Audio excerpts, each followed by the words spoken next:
오늘은 조선 제26대 왕이자 대한제국의 첫 번째 황제였던 고종에 대해 알아보겠습니다.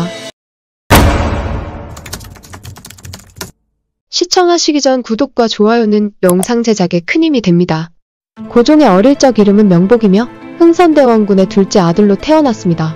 고종은 흥선대원군과 헌종의 어머니였던 대왕대비 조씨의 밀약으로 익종의 양자로 입양되었습니다.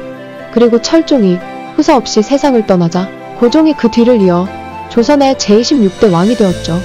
하지만 고종은 12세라는 어린 나이에 왕이 되어 대왕대비 조씨가 수렴청정을 하였습니다. 이때 고종의 아버지인 흥선대원군은 조정에서 영향력을 행사하며 조대비의 수렴청정을 도왔죠. 하지만 실질적으로는 흥선대원군이 아들인 고종 대신 나라를 다스렸다고 할 수 있습니다. 이후 고종이 15세가 되면서 여성 부원군 민치록의 딸을 왕비로 맞았는데 이가 명성황후입니다. 그리고 22세가 되던 해에 고종은 왕이 된 지 10년 만에 직접 나라를 다스리려고 하자 아버지 흥선대원군과 대립하게 됩니다. 그리고 이를 지켜보던 왕비 집안인 민씨 일가의 세력이 정치에 영향력을 미치게 되자 고종은 흥선대원군과 명성황후의 세력 다툼 속에서 어려움을 겪기도 했습니다. 이 무렵 일본과 서양의 여러 강한 나라가 개항을 요구하자 고종은 결국 10여 년 동안 흥선대원군이 주장하던 통상 수교 거부 정책을 버리고 외국 문물을 받아들이기 시작했습니다.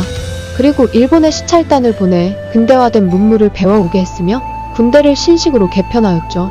또 고종은 미국, 영국 등 서양 세력과 수호 조약을 맺어 근대화를 이루고자 했습니다. 고종은 아시아에서 최초로 전차를 들여오고 전등과 전화를 설치하여 우정총국을 설립하였습니다. 또한 서양식 교육을 위한 학교를 세우는 등 고종은 서양 근대 문물 수용에 적극적이었죠. 당시 조선은 1882년 이모군란, 1884년 갑신정변, 1894년 동학농민운동 등이 계속되면서 정치가 혼란스러웠습니다. 청과 일본이 조선의 정치에 간섭하고 압력을 행사하여 왕권을 세우기 쉽지 않았습니다. 이때 고종과 명성황후는 외제의 힘을 이용하여 권력을 유지하고 조선이 나아갈 길을 찾기 시작했죠. 하지만 1895년 일본은 왕궁을 습격하여 조선 침략의 걸림돌이라 여긴 명성황후를 시해하였습니다. 이 사건이 바로 을미사변입니다. 이듬해 왕비를 잃고 신변의 위협을 느낀 고종은 친일 세력을 물리치고자 러시아의 정치인과 내통하고 러시아 공사관으로 처소를 옮기는 악원 파천을 단행하였습니다. 하지만 친러 정부가 정권을 잡으면서 국권의 침해가 심해지고 국민들은 고종의 황궁과 자주 선양을 요구했습니다.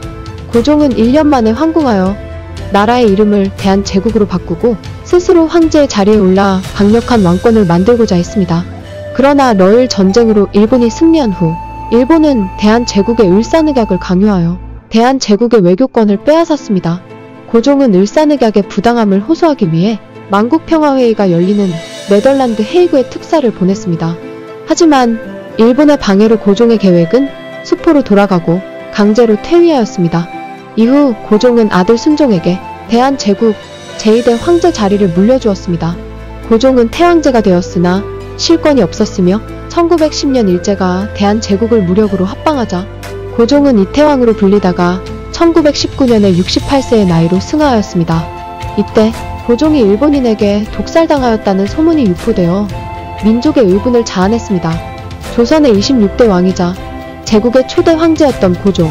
아직도 많은 이들은 아버지와 아내의 그늘에서 우왕좌왕하다 나라를 잃고만 무능한 군주로 기억되고 있습니다.